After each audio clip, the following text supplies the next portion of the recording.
Morning, nandito tayo ngayon sa project natin sa Nasugbu.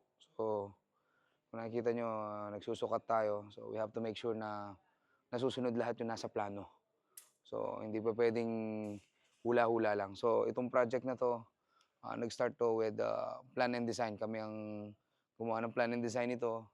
So, pina-approve natin sa client bago in-execute. So, we have to make sure na aprobado ng kliyente bago tayo nag-execute ng project. And then, after ma-approve ng kliyente yung plan and design, tsaka pa lang tayo makakapagbigay ng quotation because that's the right process. Okay? Hindi ka makakapagbigay ng quotation ng walang maayos na plano. So para hindi tayo nanghuhula dito. So we need the basis. So ang basis natin yung plan and design. Kaya sa mga kliyente namin lagi namin sinasabi na kailangan po unahin ng plan and design. So after ng plan and design, tsaka pa lang natin ma-execute to.